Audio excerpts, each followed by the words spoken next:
இனி வருகின்ற நாட்கள் அனைத்தும் முருகப்பெருமானின் அருளால் நிச்சயம் நல்ல நாளாக மாறப்போகுதுங்க. வீட்டில் எப்போதுமே பார்த்தீங்கன்னா சந்தோஷமும் மகிழ்ச்சியும், குடும்பத்தில் நிம்மதி நிலைக்க வேண்டும்னா எந்த ஒரு கோவிலுக்கோ ஆலயத்துக்கோ சென்று மிகப்பெரிய பரிகாரமோ பூஜைகளோ செய்ய வேண்டியது கிடையாது. நம்ம வீட்டில் இருக்கக்கூடிய இந்த காமாட்சியம்மன் விளக்கே பார்த்திங்கன்னா சரியான முறையில் நம்ம தீபம் ஏற்றி வழிபட்டு வந்தாலே எப்படிப்பட்ட பிரச்சனையாக இருந்தாலும் விலகிடுன்னு சொல்லுவாங்க. அது மட்டும் இல்லைங்க, குலதெய்வம் வழிபாடு ரொம்ப முக்கியம்னு சொல்லுவாங்க. அந்த குலதெய்வம் தெரியாத கூட நபர்கள் கூட வீட்டில் இந்த ஒரு காமாட்சியம்மன் விளக்கை ஏற்றி வைத்து வழிபட்டு வந்தாலே வாழ்க்கையில் நிச்சயம் பார்த்திங்கன்னா நல்லது நடக்க ஆரம்பிக்கும். கஷ்டங்கள் காணாமல் போகும். வீட்டில் ஏற்படக்கூடிய பார்த்திங்கன்னா செல்வம் பெருகிட்டே இருக்கும். வீடு சுபிட்சமாக இருக்க வேண்டுமா? நீங்கள் காமாட்சியம்மன் விளக்கை எந்த மாதிரியான விஷயங்களை செய்யணும் செய்யக்கூடாதுன்னு தெரிஞ்சுக்க வீடியோவை கடைசி வரைக்கும் ஸ்கிப் பண்ணாமல் பாருங்கள். மேலும் புதியவராக இருந்தீங்கன்னா சேனலை சப்ஸ்கிரைப் பண்ணிவிட்டு கூடவே இருக்க பெல் பட்டனை கிளிக் பண்ணிக்கோங்க. தனிப்பட்ட முறையில் இந்த நேரம் உங்கள் ஜாதக ரீதியாக ஏற்படக்கூடிய பிரச்சனைக்கு சரியான ஒரு பரிகாரத்திற்கு வீடியோவில் டிஸ்கிரிப்ஷன் கீழே ஜோதிடர் நம்பர் கொடுத்துருக்கோம். அந்த நம்பருக்கு நீங்கள் கால் பண்ணி தெரிஞ்சுக்கலாங்க. வாங்க வீடியோக்குள்ளே போகலாம். இந்த காமாட்சியம்மன் விளக்குனை எப்படி நம்ம ஏற்றணும், அதில் என்ன சேர்த்து விளக்கு ஏற்றினா மகாலட்சுமி அருள் நம்ம வீட்டில் நிலைத்திருக்கோம், வீட்டில் செல்வம் சேர எப்படி நம்ம விளக்கேற்றி வழிபடலாம், விளக்கேற்றிய பிறகு அதற்கு நம்ம பயன்படுத்தியிருப்போம்ல அந்த திரி உள்ளிட்ட பொருளை என்ன செய்யலாம்னு பல சந்தேகம் உங்ககிட்ட இருக்கா. அந்த சந்தேகத்திற்கான தெளிவான ஒரு பதிவு தான் இந்த வீடியோவில் முதல்ல பார்க்க போகிறோங்க. அது என்னென்னா, நம்ம எல்லோருடைய வீட்லேயும் பூஜை அறையிலும் நிச்சயம் இந்த காமாட்சியம்மனுடைய விளக்கு இருக்கும். இதே தினமும் ஏற்றக்கூடிய வழக்கம் இருந்தாலும் இந்த விளக்கை ஏற்ற சரியான முறை எதுன்னு பெரும்பாலானவங்களுக்கு தெரியாமல் இருக்குது. இந்த காமாட்சியம்மன் விளக்கை சரியான முறையில் ஏற்றினால் மட்டும் குடும்பத்தில் பார்த்தீங்கன்னா செல்வம் நிம்மதி மகிழ்ச்சின்னு எப்போதும் நிலைத்து இருக்குங்க. லட்சுமி கடாட்சம் பெருகுன்னு சொல்லுவாங்க. வீட்டில் இருக்கக்கூடிய எதிர்மறை ஆற்றலை நீக்கிடுங்க. இந்த காமாட்சியம்மன் விளக்கை சரியான முறையில் எப்படி ஏற்றலான்னு தெரிஞ்சுக்கலாம். நீங்கள் வீட்டில் பார்த்தீங்கன்னா காமாட்சியம்மனுடைய விளக்கினை முதல் நாளே சுத்தம் செய்து அதற்கு மஞ்சள் குங்குமம் வைத்து தயாராக எடுத்து வச்சுடுங்க. பிறகு மறுநாள் காலையில் எழுந்து குளிச்சுட்டு விளக்கேற்றி வழிபடலாம். இந்த காமாட்சியம்மன் விளக்குக்கு கீழே ஒரு கோலமிட்டு டைமண்ட் கற்கண்டு பச்சை கற்பூரம் ₹1 ₹5 நாணயங்களை வைத்து விளக்கேற்றுவது ரொம்ப நல்லது. அதே போல் காமாட்சியம்மன் விளக்கிற்கு ஏற்றார் போல் தட்டு வாங்கி அதன் மீது விளக்கை வச்சு ஏற்றலாம் நல்லது. வெறும் தரையில் மட்டும் நீங்கள் காமாட்சியம்மன் விளக்கேற்றி வழிபடாதீங்க. அதே போல் பார்த்தீங்கன்னா முந்தைய காலத்தில் சிறியதாக கட்டை வச்சு அதன் மீது பஞ்சு சாணம் உருட்டி வச்சு அதன் மீது தான் இந்த காமாட்சியம்மனுடைய விளக்கை ஏற்றுவது பார்த்திங்கன்னா அந்த காலத்தில் இருந்தவங்க செஞ்சுட்டு வந்தாங்க. அந்த பசு சாணத்தில் பூச்சிகள் வண்டுகள் துளைக்காடு கன்று என்ற பசு மாட்டின் சாணங்களை தேர்வு செய்து விளக்கேற்ற பயன்படுத்தியிருக்காங்க.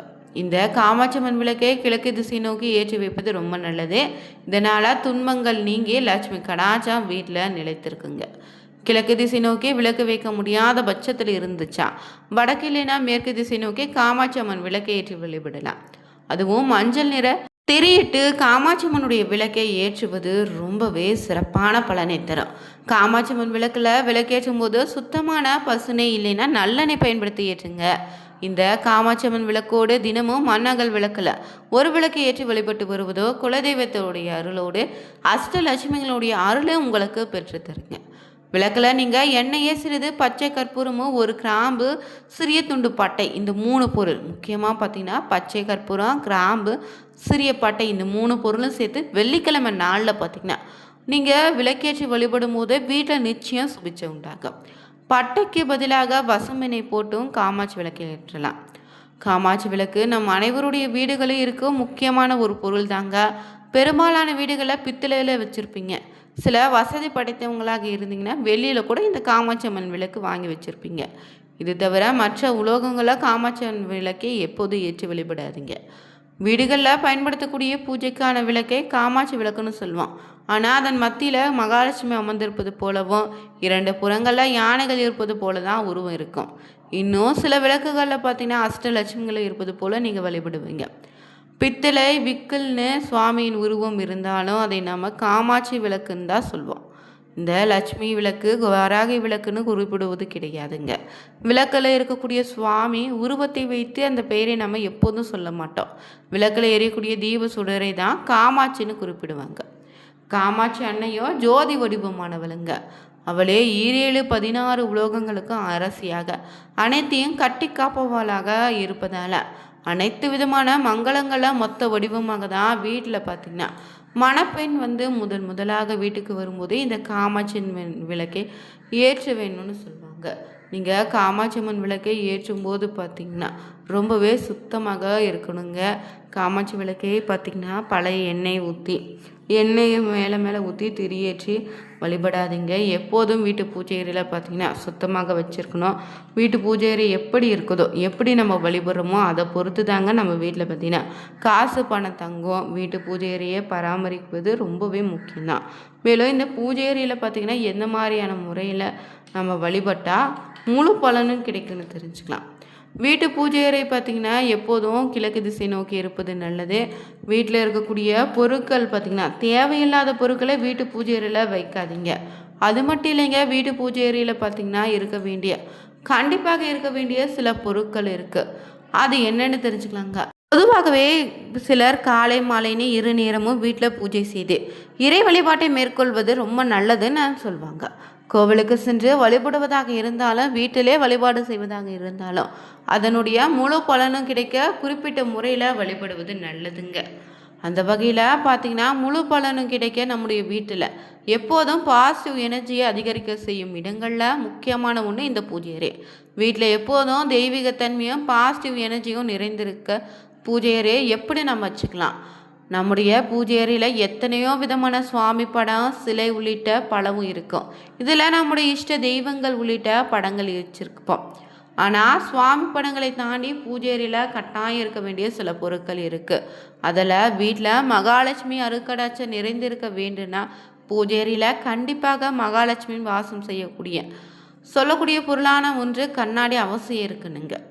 இதில் தான் கண்ணாடியில் பார்த்திங்கன்னா தெய்வத்தினுடைய உருவமும் அமாவாசை போன்ற நாட்களில் நம்ம முன்னோர்களின் உருவமும் பிரதிபலிப்பதால் அவங்களுடைய அருளும் ஆசையும் நமக்கு எப்போதும் வீட்டில் நிலைத்திருக்கும்.